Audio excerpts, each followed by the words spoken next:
வணக்கம். மனதை வெல்லுங்கள் என்ற இந்த நிகழ்ச்சிக்கு உங்களை அன்போடு வரவேற்கிறேன். புறத்தில் உள்ள வறுமையை காட்டிலும் அகத்தில் உள்ள வறுமைதான் அபாயகரமானது. எண்ணங்கள் எதிர்மறையாகும் போதுதான் அகத்தில் வறுமை ஏற்படுகிறது. ஆகையால் எண்ணங்கள் நேர்மறையாகவும் அனைவருக்கும் பலன் கொடுக்கக்கூடியதாகவும் இருக்க வேண்டும் என்ற இந்த சிந்தனையோடு இன்றைய நிகழ்ச்சிக்கு நாம் செல்வோம். இன்றைய நிகழ்ச்சியில் நாம் எண்ணங்களின் பலன்கள் என்ன என்பதை பற்றி பார்க்க இருக்கிறோம். இதை விளக்குவதற்காக நம்மிடையே சகோதரர் பிரம்மாகுமாரர் டாக்டர் B.K. பாண்டிமணி அவர்கள் இணைந்துள்ளார்கள். இவர்கள் கடந்த 40 ஆண்டு காலமாக ராஜயோகாவை பயின்றும் பயிற்றுவித்தும் வருகிறார். மேலும் பிரம்மாகுமாரிகள் இயக்கத்தின் வேல்யூ எஜுகேஷன் துறையின் இயக்குனராக இருக்கிறார். யோகாவில் PhD பட்டம் பெற்றவர். நேயர்கள் உங்கள் அனைவரின் சார்பில் அவரை அன்போடு வரவேற்கிறேன். வணக்கம் பிரதர். வணக்கம். ஓம் சாந்தி. ஓம் சாந்தி. பிரதர், ஒவ்வொரு நாளும் நாம் வெவ்வேறான உணர்வுகளையும் வெவ்வேறான மனப்பாங்கையும் கொண்டிருக்கிறோம். காலையில் ஒரு மாதிரியான உணர்வுகள் அல்லது மனப்பாங்கு இருக்கிறது, மதியம் ஒரு உணர்வுகள் இருக்குது, நேரத்துக்கு நேரம் இந்த உணர்வுகளும் மனப்பாங்கும் மாறிக்கொண்டே இருக்கின்றன. இதற்கான காரணம் என்ன? ரொம்ப கரெக்டாக சொன்னீங்க. மன உணர்வுகள் இல்லாமல் நாம் ஒருபொழுதுமே இருக்க முடியாது. இது அசாத்தியமான ஒன்று தான். எப்போதும் நம்ம ஏதாவது ஒரு மன உணர்வில் தான் இருக்கிறோம். ஆனால் அந்த எண்ணங்களுடைய பலன்கள் என்று நம்ம பார்க்கும் பொழுது முக்கியமாக நம்மளுடைய மனநிலை, அதாவது அமைதியான நிலையா, இல்லை கோபப்படுகின்ற நிலையா, இல்லை வெறுப்பு உடைய நிலையா, இப்படிப்பட்ட பல்வேறு விதமான எதிர்மறையான அல்லது நேர்மறையான மனநிலைகளை நாம் கொண்டிருப்பதற்கு ஆதாரமே இந்த எண்ணங்கள் தான். இரண்டாவது, நமது வேறுபடுகின்ற மனப்பாங்கு, ஆட்டிடியூட் என்று ஆங்கிலத்தில் கூறுகின்றோம். இதற்கும் காரணமாக இருப்பது நம்மளுடைய எண்ணங்கள் தான். எந்த எண்ணங்களை நாம் திரும்ப திரும்ப கொள்ளுகின்றோமோ அது நமது ஆட்டிடியூடை வெகுவாக உற்பத்தி பண்ண காரணமாக ஆகிவிடுகின்றது. ஆகவே தான் எண்ணங்கள் இதற்கு முக்கியமான பங்களிக்கின்றன. மூன்றாவதாக உணர்ச்சிகள். நாம் பெறுகின்ற உணர்ச்சிகள் கூட நம்மளுடைய எண்ணங்களுடைய ஆதாரத்தில் தான் இருக்கின்றன. நான்காவதாக ஒரு தனி மனிதனின் ஆளுமை பண்பு, ஆளுமை தன்மை என்று கூறுகின்றோமே, அந்த பர்சனாலிட்டி, அதற்கும் ஆதாரமாக இருப்பது நமது எண்ணங்கள் தான். ஆக எண்ணங்களே நமது மனநிலைகளையும் மனப்பாங்குகளையும் உணர்ச்சிகளையும் ஆளுமையையும் நமக்கு கொடுக்கின்றன.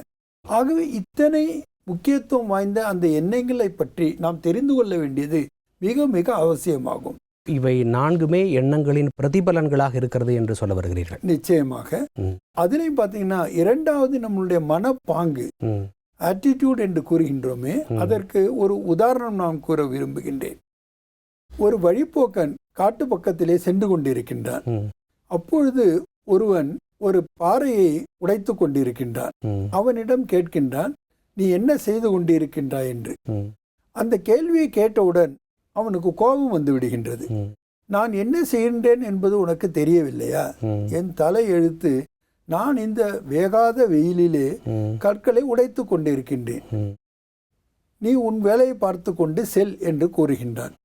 கொஞ்ச தூரம் சென்ற பிறகு இன்னொருவன் அதே மாதிரி ஒரு கல்லை உடைத்து கொண்டிருக்கின்றான். ஆனால் சற்று அமைதியாக அந்த காரியத்தை செய்து கொண்டிருக்கின்றான். அவனிடம் கேட்கின்றான், இங்கு நீ என்ன செய்து கொண்டிருக்கின்றாய் என்று.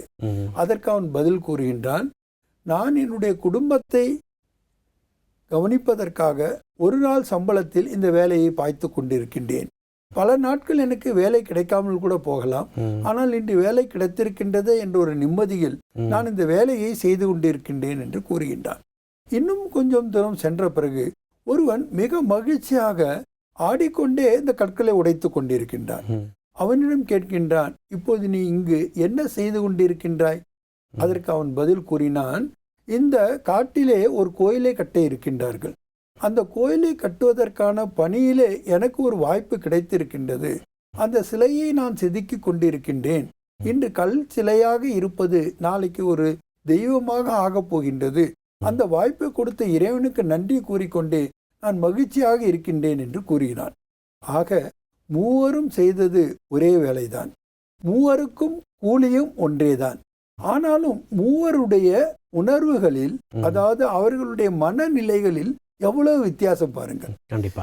இந்த வித்தியாசம் எப்படி வந்தது, எதனால் வந்தது என்றால் அவர்களுடைய ஆட்டிடியூட், மனப்பாங்கை பொறுத்து தான் வந்தது. ஆக நாம் என்ன செய்கிறோம் என்பதை விட எந்த மனப்பாங்கோடு அதை செய்கின்றோம் என்பதை பொறுத்து தான் நமது மனநிலைகள் வேறுபடுகின்றன. ஒருவருக்கு ஒரு கஷ்டமாக அல்லது கட்டாயத்தின் மீறாக சலிப்பின் மீது செய்கின்ற வேலை ஒருவருக்கு மகிழ்ச்சி ஊட்டுவதாக கூட இருக்கின்றது. ஒருத்தர் கடமைக்கு செய்கிறார், ஒருத்தர் சலிப்புடன் செய்கிறார், இன்னொருவர் மன நிறைவோட மன மகிழ்ச்சியோடு அந்த காரியத்தை செய்கிறார். அந்த உற்சாகம் மற்றும் ஆர்வத்தோடு இருக்கின்றார். ஆக நம்மளுடைய மனநிலைகள் எப்படி இருக்கின்றன என்பதற்கு நமது குவாலிட்டி ஆஃப் தாட்ஸ், எண்ணங்களுடைய தரம் ரொம்ப முக்கியமான பங்கை வகிக்கின்றது. இதிலே பார்த்தீங்கன்னாக்கா நமக்கு அதிகமான பிரச்சனைகளை கொடுக்கக்கூடியது எதுனா இந்த பேராசை தான். இதற்கு ஒரு முல்லாவின் கதை உண்டு. பேராசை பெருநஷ்டம் என்று நம்மளுடைய வழக்கில் மொழி கூட இருக்கிறது. நிச்சயமாக. அந்த முல்லா ஆனவர் ஒரு நாள் அழுது கொண்டு இருக்கின்றார். அவர் பக்கத்து வீட்டில் இருக்கின்றவர் அவரை பார்த்து கேட்கின்றார், முல்லா ஏன் அழுகின்றாய் என்று. அவர் கூறுகின்றார், போன வாரம் என்னுடைய மாமா இறந்து விட்டார், இறக்கும் பொழுது அவர் சொத்தை எல்லாம் எனக்கு எழுதி வெட்டி இறந்து விட்டார் என்று கூறி அழுகிறார். அப்பொழுது இவர் சொல்லுகின்றார், உன்னுடைய மாமாவுக்கோ 70 வயதுக்கு மேலாக இருக்கும், வயதான காலத்தில் இறந்திருக்கின்றார், ஆனாலும் உனக்குத்தான் தன்னுடைய சொத்தையெல்லாம் எழுதி வைத்து விட்டாரே, நீ அழாதே, அழுதது போதும் என்று கூறுகின்றார். ஒரு நிமிடம் நிறுத்தியவர் மறுபடியும் வேகமாக அழ ஆரம்பித்து விடுகின்றார். அப்பொழுது அந்த நண்பர் கேட்கின்றார், இப்பொழுது ஏன் அழுகின்றாய் என்று. 1 மாதம் முன்னதாக என்னுடைய சித்தப்பா இறந்து விட்டார், இறக்கும் போது அவர் தன்னுடைய பேங்க் அக்கவுண்ட் பேலன்ஸ் எல்லாம் எனக்கு எழுதி வச்சுட்டு இறந்து விட்டாருங்கிற. அப்போ அவர் சொல்றாரு, உங்க சித்தப்பாக்கு நிச்சயமாக 80 வயசுக்கு மேல இருக்கும், வயதான காலத்துல இறந்தாலும் கூட உனக்கு தான் தன்னுடைய இடம் இருக்கின்ற அந்த செல்வத்தை கொடுத்து விட்டு சென்றிருக்கிறார், பின் ஏன் அழுகின்றாய், போதும் அழுவை நிறுத்து என்கிறார். 1 நிமிடம் நிறுத்தியவர் மறுபடியும் அழுகின்றார். அப்பொழுது கேட்கின்றார், இப்பொழுது ஏன் இன்னும் அழுகின்றாய் என்று கேட்கின்றார். 3 மாதங்களுக்கு முன்னாடி என்னுடைய தாத்தா இறந்து போனார், இறக்கும் போது அவரிடமிருந்த சொத்துக்களை என் பெயருக்கு எழுதி வைத்து இறந்து விட்டார் என்று கூறுகின்றார். அப்போ இவருக்கு சற்று மிகைதியாக தெரிந்தது. இது வயதான தாத்தா இறக்கும் வயதில் தான் இறந்து இருக்கின்றார், அப்படியாயினும் அவர்தான் சொத்தை உனக்கு கொடுத்து விட்டாரே, நீ அழுவதை நிறுத்தப் போகிறாய் இல்லையா என்று. அப்பொழுது இவர் கூறுகின்றார், இனி எனக்கு கொடுப்பதற்கு யாருமே இல்லையே என்று நான் அழுகின்றேன் என்று கூறுகின்றார். ஆக பேராசை உடையவர்களுக்கு எந்த கணத்திலும் அவர்கள் திருப்தி என்பதை அடையவே முடியாது. பல பிரச்சனைகளுக்கு நமக்கு காரணமாக இருப்பது இந்த பேராசை தான். இன்னொன்று, நாம் எப்பொழுதும் பிறரை ஒப்பிட்டே பார்க்கின்றோம்.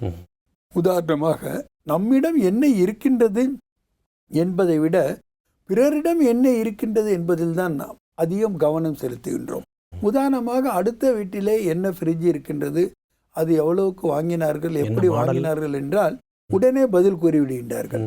ஆனால் அதே உங்கள் வீட்டில் என்ன ஃப்ரிட்ஜ் இருக்கின்றது என்று கேட்டால் சற்று இருங்கள், நான் யோசித்து சொல்கிறேன் என்று கூறுகின்றார்கள். ஏனால் மனதினுடைய ஒரு பலகீனம் என்னவென்றால், நம்மிடம் என்ன இருக்கின்றது, திறமை இருக்கின்றது, தகுதி இருக்கின்றது, வாய்ப்பு இருக்கின்றது, இவற்றை பற்றி நாம் தெரிந்திருப்பதை விட நம்மிடம் என்ன இல்லை என்பதை பற்றியே நாம் அதிகமாக யோசிக்கின்றோம், சிந்தனை செய்கின்றோம். இந்த சிந்தனை செய்கின்ற தவறான மனப்போக்கின் காரணத்தினால் கூட நம்மளுடைய மனநிலை வெகுவாக பாதிக்கின்றது. ஏனென்றால் இந்த வாய்ப்பு என்பது சில நேரத்தில் நமக்கு கிடைக்கின்றது, சில நேரத்தில் சில பிரச்சனையாக அது நமக்கு தெரிகின்றது. முதலில் இதை நன்றாக புரிந்து கொள்ள வேண்டும், அது நமக்கு வந்த பிரச்சனையா அல்லது வாய்ப்பா என்று. இதற்கு ஒரு கதையை நான் கூற விரும்புகின்றேன். ஒரு ஷூ தயாரிப்பாளர் தன்னிடம் வந்த 2 புதுவதாக வேலை சேர்ந்தவளை ஒருவரை ஒரு தீவுக்கு அனுப்புகின்றார். அந்த தீவிலே நமக்கு பிஸ்னஸ் எப்படி நடக்க வாய்ப்பு உள்ளது, அதை கண்டுகொண்டு வா என்று அனுப்புகின்றார். அவர் அங்கு செல்லுகின்றார், பார்க்கின்றார், பார்த்து திரும்ப வருகின்றார். வந்து சொல்லும்போது சொல்லுகின்றார், அங்கு நமக்கு எந்த வாய்ப்புமே கிடையாது, ஏனென்றால் அங்கு யாருமே செருப்பு கூட அணிவதில்லை. அப்படிப்பட்ட இடத்தில் நாம் ஷூ கடை வச்சோன்னா யார் வாங்குவாங்க, அதனால் அங்கே வாய்ப்பே இல்லை என்று கூறுகின்றார். ஆனால் இந்த முடியாது என்பதை ஏற்றுக்கொள்ளாத மனப்பாங்கு உடையவர் அந்த முதலாளி. அவர் இன்னொருவரை அனுப்புகின்றார், அதே அந்த தீவுக்கு அனுப்புகின்றார். அவர் அங்கு சென்று பல நாள் கழித்து அங்கு இருக்கின்ற வாய்ப்புகளை தேர்ந்து பார்த்து திரும்பி வருகின்றார். வந்து மகிழ்ச்சியோடு கூறுகின்றார், அங்கு நமக்கு எல்லையற்ற வாய்ப்பு இருக்கின்றது, நல்லா நம்ம பிசினஸ் பண்ண முடியும், லட்சக்கணக்கில் நம்மளால சம்பாதிக்க முடியும் என்று கூறுகின்றார். இவர் எப்படி என்று கேட்கின்றார். அப்போ அவர் சொல்லுகின்றார், செருப்பே அணியாதவர்களுக்கு ஷூ அணிவதனால் ஏற்படுகின்ற நன்மைகளை பற்றி அவர்கள் கூறினால் அங்கு நாம் நிறைய வியாபாரம் செய்யலாம். ரெண்டாவது, நாம தான் அங்கே மொனோபலியாக இருப்போம், நம்மை தவிர வேற யாருமே இருக்க மாட்டார்கள் என்று கூறுகின்றார். ஆக இருவரும் பார்த்தது ஒரே தீவுதான், ஒரே மக்களை தான், இவர்களும் கண்டு கொண்டது ஒரே விஷயத்தை தான், காரணமும் ஒரே காரணம் தான், காரணமும் ஒன்றே தான். அவர்கள் செருப்பு கூட அணிவதில்லை என்பதுதான். ஆனாலும் கூட ஒருவருக்கு அது பிரச்சனையாக தெரிந்தது, இன்னொருக்கு அதுவே வாய்ப்பாக தெரிந்தது. ஆக நாம நம்மளுடைய கண்ணோட்டத்தை எப்படி கொண்டிருக்கின்றோம் என்பதை பொறுத்துதான் நமது மனநிலை என்பது அமைகின்றது. மிக அருமையான கதைகளோடு ஒரு நல்ல விளக்கத்தை நீங்கள் கூறினீர்கள். ஆனாலும் ஒவ்வொரு நாளும் நமக்கு ஒவ்வொரு விதமான அனுபவங்கள் என்பது ஏற்படுகிறது. அனுபவத்திற்கான ஆதாரம் என்ன என்று சொல்ல முடியுமா? நிச்சயமாக இந்த உலகத்தில் ரெண்டே அனுபவம் தான் இருக்கு. ஒன்று நல்லது, இன்னொன்று கெட்டது. இது கூட எதனுடைய ஆதாரத்தில் இருக்குன்னா, நாம எந்த தீர்மானத்தை எடுக்கின்றோம் அதனுடைய ஆதாரத்தில் தான். இந்த அனுபவங்களை நாம் பெறும் பொழுது சிலருக்கு இந்த அனுபவங்கள் பாடங்களாக அமைந்து விடுகின்றன. அதனுடைய ஆதாரத்தில் அவர்கள் முன்னேறுகின்றார்கள், தங்களுடைய வாழ்க்கையில் வளர்ச்சியை அடைகின்றார்கள், தங்களை தாங்களே திருத்திக் கொள்கின்றார்கள், பல்வேறு லாபங்களை அவங்கள் பெறுகின்றார்கள். ஆகவேதான் இதை கூறப்படுகின்றது, வாழ்க்கையில் நீ என்ன கண்டு கொண்டாய் என்பதை விட வாழ்க்கையில் எதை நீ கற்றுக்கொண்டாய் என்று கூறுவது. நாம் பார்ப்பதற்கு கண்களையும் கேட்பதற்கு காதுகளையும் பயன்படுத்துகின்றோம். பார்ப்பதற்கு கண்கள் மட்டும் போதுமா, கேட்பதற்கு காதுகள் மட்டும் போதுமா என்றால் நிச்சயமாக இல்லை. இதையும் மீறி நமது மன உணர்வுகளில் நம்மளுடைய பர்செப்ஷன் என்று கூறுவோம், எதை நாம் கற்றுக்கொள்ளுகின்றோம் என்ற அந்த பர்செப்ஷனை பொறுத்துதான் நாம் கற்றுக்கொள்ளுகின்றோம், என்ன கண்ணோட்டத்தோடு அதை பார்க்கிறோம். அதுதான் இன்னொன்று முக்கியமான விஷயம். என்னன்னா, கண்கள் வெளிப்புறமாக தான் பார்க்குது, ஆனா அந்த விஷயங்களை நாம அனுமானிக்கின்றோம், கிரகிக்கின்றோம். அப்போ பல விஷயங்களை நாம கற்றுக்கொள்ளுகின்றோம். ஆக யார் ஒருவருக்கு இந்த கற்றுக்கொள்ளக்கூடிய ஆட்டிடியூட் இருக்குமோ அவர்கள் எப்பொழுதும் ஆர்வம் உள்ளவர்களாகவும் உற்சாகம் உள்ளவர்களாகவும் இருக்கின்றார்கள். நமது வாழ்க்கையில கூட பார்த்தீங்கன்னா, அதிகாலையில் எழுந்ததுலேருந்து இரவு வரைக்கும் நம்ம வாழ்க்கையை ஒரு பர்பஸ்ஃபுல்லா மீனிங்ஃபுல்லா யாருக்கு தெரியுதுன்னா, யாரு ஒவ்வொரு அடியிலும் கற்றுக்கொள்ளுகிறார்களோ அவர்கள் தான். லேர்னிங் இஸ் எ ப்ராசஸ் என்று கூறுவார்கள். நாம கற்றுக்கொள்வதை ஒரு ப்ராசஸாக எடுத்துக்கொள்ள வேண்டும். எனக்கு தெரியும், நான் தெரிந்து கொண்டு விட்டேன் என்று நாம் நினைத்து விட்டாலே நாம் கற்றுக்கொள்வது அங்கு நின்று விடுகின்றது. ஆக ஒவ்வொரு நிலையிலும் நாம் கற்றுக்கொள்ள வேண்டும், ஒவ்வொரு நேரத்திலையும் நாம் கற்றுக்கொள்ள வேண்டும். அப்படி நாம் கற்றுக்கொள்வதற்கு நமக்கு தேர்ந்தெடுக்கும் அந்த திறன், எதை நாம் தேர்ந்தெடுக்கின்றோம், சாய்ஸ். நமக்கு எத்தனையோ வாய்ப்புகள் இருந்தாலும் கூட, சாய்ஸஸ் இருந்தாலும் கூட, அதை எதை நம்ம சூஸ் பண்றோமோ அதை பொறுத்து தான் நம்மளுடைய அனுபவம் கூட அமைகின்றது. உதாரணமாக, ஒரு சினிமா தியேட்டருக்கு போய் ஒரு படத்தை பார்க்க வேண்டும் என்று போவதனாலும் கூட எந்த படத்தை பார்க்க வேண்டும் என்பதை நாம் முதலில் யோசித்து முடிவெடுக்க வேண்டும். அந்த முடிவெடுக்கும் திறனை பொறுத்துதான் எதை நாம் பெறப்போகின்றோம் என்பது நமக்கு புரியும். உதாரணமாக, சில படங்களை பார்த்தால் அழுத வண்ணம் வருகின்றோம். ஏனென்றால் அந்த கதை அப்படிப்பட்டதாக இருக்கின்றது, அது என்று கூறுகின்ற கருத்து அவ்வாறாக இருக்கின்றது. அதன் மூலமாக நாம் அந்த துன்பத்தை தான் கொண்டு வருகின்றோம். சில படங்களை பார்த்தால் நீங்கள் மகிழ்ச்சி நிறைந்தவர்களாக, சிரித்தவர்களாக வெளியே வருகின்றீர்கள். காரணம், அங்கு உங்களுடைய தேர்வை பொறுத்துதான் உங்களுடைய அனுபவத்தை நீங்கள் பெறுகின்றீர்கள். இந்த அனுபவ மொழி என்பது கூட முக்கியமான ஒரு பங்கை வகிக்கின்றது நமது வளர்ச்சிக்கு அல்லது முன்னேற்றத்திற்கு அல்லது நாம் அடைய வேண்டிய லட்சியத்தை அடைவதற்கு. ஆகவேதான் முதுமொழியை எப்பொழுதும் அனுபவ மொழியாக நாம் பெற வேண்டும். ஆனால் இன்றைய காலகட்டத்திலே இளைஞர்களும் சரி, அல்லது சிறு குழந்தைகளும் சரி பெரியவர்களை மதிப்பதே இல்லை. அவர்களுடைய வார்த்தைகளுக்கு மதிப்பு கொடுப்பதே இல்லை. அவர்களுடைய அனுபவ மொழிகளை அவர்கள் கேட்பதே இல்லை. இந்த அனுபவ மொழிகள் உங்களுக்கு பல ஆயிரம் பக்கங்கள் உள்ள புத்தகங்களை படித்ததனுடைய பலனை ஒரு வினாடியில் கொடுத்துவிடும். அப்படிப்பட்ட சிறப்பு வாய்ந்தது அந்த அனுபவ மொழி. ஆனால் அந்த அனுபவ மொழியை கேட்டு பெறுவதற்கு அல்லாமல் உங்களுக்கு ஒன்றும் தெரியாது, நீங்கள் பழைய காலத்தினர் என்று பழைய பஞ்சாங்கம்னு சொல்றாங்க, பழைய பஞ்சாங்கம் என்று கூறுகின்றார்கள். அப்படி முத்திரை கூறிவிடுகின்றார்கள். அந்த முத்திரை இடுதல் என்பதுதான் இன்றைய இளைய சமுதாயத்தினருக்கு ஒரு சவால்களாக அமைந்து விட்டது. ஆகவே நம்மளுடைய திறன் சூஸ் பண்ணக்கூடிய தன்மை தான் நம்மளுடைய அனுபவத்தை ஆதாரமாக கொண்டு இருக்கின்றது என்பதை நாம் இதன் மூலம் தெரிந்து கொள்கின்றோம். மிக அழகாக எடுத்துரைத்தீர்கள். அனுபவம் என்பது 2 வகைப்படும். ஒன்று நல்ல அனுபவம், இன்னொன்று கெட்ட அனுபவம். இந்த 2 அனுபவத்திலையும் நம்ம சாய்ஸ், அந்த சூஸ் பண்ணுறது நம்மளுடைய கைகளில் தான் இருக்குது. நம்மளுடைய பெர்செப்ஷன், நம்ம எந்த கண்ணோட்டத்தோடு அதை பார்க்குறோம், எது நமக்கு வேணும் அப்படிங்கிற அந்த சாய்ஸை செலக்ட் பண்ணுறதுல நம்ம கவனமாக இருக்கணும் அப்படிங்கிறத விரிவாக சொன்னீங்க. இப்போ எண்ணங்களை நம்ம விதைக்கிறோம். விதை ஒன்று போட்டால் சுரை ஒன்றா முளைக்கும் அப்படிங்கிற மாதிரி நான் எண்ணத்தை விதைக்கணும். எந்த மாதிரியான எண்ணங்களை விதைக்கலாம், அதனுடைய பலன்கள் எப்படி இருக்கும்? இது ரொம்ப சிந்திக்க வேண்டிய ஒரு விஷயம். ஏன்னா நாம் வினையை விதைத்தால் வினையாக இருக்கின்றோம், திணையை விதைத்தால் திணையாக இருக்கின்றோம். ஆக எதை ஒன்றை நாம் பெறுகின்றோமோ அது எதை நாம் விதைத்தோமோ அதற்கேற்பவே நமக்கு கிடைக்கின்றது. ஆகவே நமக்கு கிடைக்க வேண்டியது ஒன்றென்றால் அதற்கேற்க நாம் விதைக்க வேண்டியிருக்கின்றது. அதிலும் முக்கியமான விஷயம் என்னவென்றால் காலத்தில் நாம் விதைக்க வேண்டும். காலம் தவறி நாம் விதைத்தோமானால் அது கூட நமக்கு பலனை தராது. ஆக எதிர்காலம் என்னுடையது சிறப்பாக அமைய வேண்டுமென்றால், மகிழ்ச்சி உடையதாக இருக்க வேண்டுமென்றால், வெற்றி உடையதாக அமைய வேண்டுமென்றால் நான் நிகழ்காலத்திலேயே திட்டமிட வேண்டும். அந்த நிகழ்காலத்திலேயே எனது முயற்சியை நாம் ஆரம்பிக்க வேண்டும். இந்த வினை, அதாவது எண்ணங்களை கூட நாம் என்ன சொல்லுவோம்னாக்கா உருப்பெறாத ஒரு மூலப்பொருள் என்றுதான் கூற வேண்டும். அதுக்கு ஒரு தெளிவான உருவம் இருக்காது. அதை எப்படி நாம் உருவப்படுத்துகின்றோமோ அது நம்ம கையில் தான் இருக்கு. அப்படிப்பட்ட ஒரு மூலப்பொருள் தான் எண்ணங்கள் என்று நாம் புரிந்து கொள்ள வேண்டும்.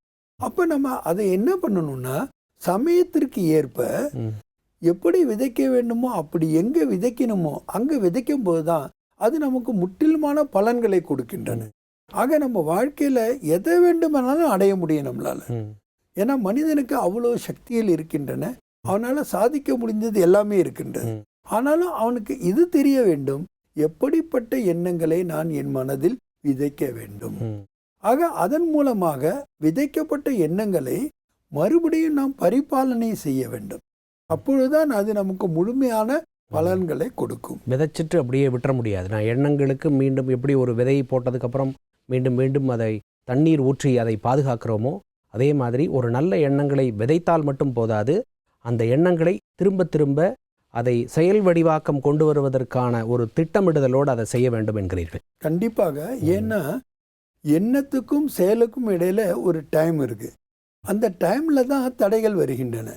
அந்த நாம் நினைச்சதெல்லாம் செஞ்சிடறதில்லை. ஒரு நாளைக்கு எத்தனையோ ஆயிரக்கணக்கான எண்ணங்களை நம்ம உற்பத்தி பண்ணுகின்றோம். ஆனால் அத்தனையும் செயலாகுதுன்னா இல்லை. சில விஷயங்களை தான் நம்ம செயலில் கொண்டு வருகின்றோம், மற்றதெல்லாம் வேஸ்ட் ஆகிடுது.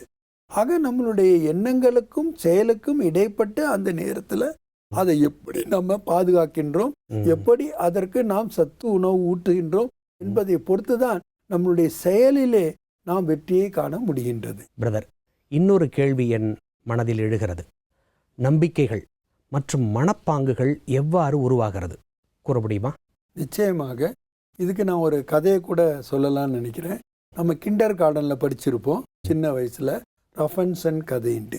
அதில் எப்படின்னா ஒரு சூனியக்காரி அழகான ஒரு இளவரசி குழந்தையாக இருக்கும்போது கடத்திட்டு போயிடுறா. அதை ஒரு மலை மேலே உள்ள கோட்டையில் படிகள் இல்லாத அந்த கோட்டைக்குள்ளே அவளை அடைச்சி வச்சிடுறா. அங்கே எங்கேயுமே ஒரு சிறிய கண்ணாடி கூட கிடையாது. அப்பொழுது எப்போ பார்த்தாலும் அவளை சொல்கிறா, குரங்கு மாதிரி இருக்கிற, அசிங்கமாக இருக்கிற, நீ ஏன் இப்படி இருக்கிற, நீ ஒழுங்காக வேலையை பாரு, இதை பாரு அதை பாருன்னு சொல்கிறா. இதை கேட்டு கேட்டு அந்த இளவரசி கூட என்ன நினச்சிக்கிறான்னா, நான் ரொம்ப அசிங்கமாக இருக்கிறேன் போல இருக்கு, நான் அழகாக இல்லை போல இருக்கு நினச்சி அந்த பிலீஃப் சிஸ்டத்திலே இருக்கிறாள். இப்படி இருக்கும்போது அவள் ஜன்னல் வழியாக பார்த்துட்டு இருக்கும்போது ஒரு இளவரசன் அந்த பக்கம் குதிரையில் போகிறான். அவன் இவனை அழகாக பார்த்த உடனே இவன்கிட்ட தொடர்பு கொள்கிறான். அவனை பார்த்துட்டு கேட்குறா, நீ இவ்வளோ அழகாக இருக்கிறியே, இந்த மாதிரி உலகத்தில் நான் யாரும் அழகாக பார்த்ததே இல்லையேன்னு. அவன் சொன்ன பிறகுதான் இவன் யோசிக்கிறா, ஒருவேளை நாம் வித்தியாசமாக இருக்கும் போல இருக்கு, இந்த சூனியக்காரி வேணும்னே நம்மளை ஏமாத்திட்டு இருந்திருக்கான். அப்புறம் அவளுடைய நீளமான கூந்தலையை கயிறாக்கி அந்த மேலையில ஏறி வந்து அந்த சூனியக்காரியை கொன்னுட்டு அந்த ரஃபன்சனை கூட்டிட்டு போய் அவனுடைய அரசாட்சியில் வச்சிடறா ராணியாக. அவங்க ரொம்ப நாள் சந்தோஷமா வாழ்ந்தாங்க. இதுல முக்கியமான விஷயம் என்னன்னாக்கா, நாம எப்படி நம்ம நம்புகின்றோமோ அந்த பிலீஃப் சிஸ்டம், அந்த நம்பிக்கையினுடைய ஆதாரத்துல தான் நாம எல்லா செயல்களையும் செய்கின்றோம், மன உணர்வுகளையும் பெறுகின்றோம், மன பாங்குகளையும் பெறுகின்றோம். ஆக பிலீஃப் சிஸ்டம், நம்பகத்தன்மை, இந்த நம்பிக்கை நமக்கு முக்கியமான பங்கு ஆற்றுகின்றது. இந்த நம்பிக்கையை கூட எப்போ நாம் பெற முடியும்னா, நம்ம எண்ணங்களை திரும்ப திரும்ப பயன்படுத்தும் போது. அதாவது ஒரே குறிப்பிட்ட எண்ணத்தை நாம் பல முறை திரும்ப சொல்லும் போது அது ரொம்ப ஸ்ட்ராங் ஆகிடும். உதாரணத்துக்கு நெகட்டிவாக எடுத்துக்கிட்டிங்கன்னா, என்னால் முடியாது அப்படின்னு நினச்சிட்டிங்கன்னா, என்னால் முடியாது முடியாது முடியாதுன்னு நினைக்கும் போது நிச்சயமாக அது முடியாமே போயிடுது. விவேகானந்தர் சொல்லும்போது சொல்வார், உன்னால் முடியாது என்று நீ நம்ப ஆரம்பித்து விட்டால் கடவுளே உன் முன்னால் வந்தால் கூட ஒன்றும் செய்ய முடியாது அப்படின்னு சொல்லுவார். இன்னொரு வார்த்தை சொன்னீங்க, ஒரு விஷயத்தை நம்ம திரும்ப திரும்ப சொல்லும் பொழுது அது பலம் பெறுகிறது, சக்தி அடைகிறது. ஒரு பழமொழி சொல்லுவாங்க, 1000 முறை சொன்னால் யானையே சாகும் அப்படின்னு சொல்லுவாங்க. ஆக நீங்கள் சொல்கிற மாதிரி அந்த நம்மளுடைய மனப்பாங்கு அல்லது நம்பிக்கை, இந்த ரெண்டுமே எப்போ ஏற்படுகின்றது என்றால் திரும்ப திரும்ப நாம் எழுப்புகின்ற எண்ணங்களினுடைய ஆதாரத்தை. அதனால தான் சில எண்ணங்களை நாம் எப்போதுமே பாசிட்டிவாக கற்றுக்கொள்ள வேண்டும். எப்போ நம்ம நேர்மறையான எண்ணங்களை அடிக்கடி எழுப்புவோமோ அப்போ நேர்மறையான உணர்வுகள் நமக்கு வருகின்றன, நேர்மறையான மனப்பாங்குகள் நமக்கு வருகின்றன. ஆக நேர்மறையான ஆளுமையை நாம் பெற்று விடுகின்றோம். ஆக நாம் என்னவா பிறந்தோம், எப்படி பிறந்தோம் என்பதை விட எப்படி நாம் இப்பொழுது வளர்ந்து கொண்டிருக்கின்றோம் என்ற ஆதாரத்தில் தான் நம்முடைய எதிர்காலம் அமைகின்றது. ஏனென்றால் சில பேர் சொல்லுவாங்க, விளையும் பயிர் முளையிலேயே தெரியும். அது உண்மையே கிடையாது. விளையும் பயிர் எப்படி வேணாலும் இருக்கலாம், ஆனால் அதை எப்படி நீங்கள் வளர்க்குறீங்க அதை பொறுத்து அதனுடைய மாற்றங்களை கொண்டு வருவதன் மூலமாக நீங்கள் எதிர்பார்த்த ஒரு லட்சியத்தை நீங்கள் நிச்சயமாக அடைய முடியும். இந்த நிகழ்ச்சியில் மிக அருமையாக எண்ணங்களின் பலன்களை பற்றி எடுத்து கூறினீர்கள். அதற்கு நிறைய உதாரணங்களாக கதைகளையும் கூறினீர்கள். எண்ணங்கள் என்பது நல்ல மனோநிலையையும் மனப்பாங்கையும் நல்ல உணர்வுகளையும் நல்ல ஆளுமை பண்புகளையும் தரவல்லது என்பதை பற்றியும் மிக அழகாக எடுத்துரைத்தீர்கள். இந்த நிகழ்ச்சிக்கு இங்கு வந்தமைக்கு நன்றி. ஓம் சாந்தி. ஓம் சாந்தி. எண்ணங்களின் பலன்கள். நமது மனதில் உருவாகின்ற எண்ணங்களின் ஆதாரத்தில்தான் நம்முடைய மனநிலை, மனப்பாங்கு, உணர்ச்சிகள், ஆளுமை ஆகியவை அமைகின்றது. நமது வாழ்க்கையில் கற்றல் என்பது ஒரு செயலாக இருக்க வேண்டும். அவ்வாறு நமக்கு வருகின்ற வாய்ப்புகளை நாம் தேர்ந்தெடுத்து கற்றுக்கொள்ளும்போது அது நமக்கு நல்ல ஒரு அனுபவமாக இருக்கிறது. எண்ணங்களை உருப்பெறாத ஒரு மூலப்பொருள் என்கிறோம். எதிர்காலத்தில் நல்ல பலனை அடைய வேண்டுமென்றால் நிகழ்காலத்தில் அதற்கான எண்ணங்களை சரியான நேரத்தில் உருவாக்க வேண்டும். மேலும் அதனை செயல் வடிவில் கொண்டு வருவதற்கான முயற்சியை எடுக்க வேண்டும். அப்போதுதான் அதற்கான முழுமையான பலனை அடைய முடியும். ஓம் சாந்தி.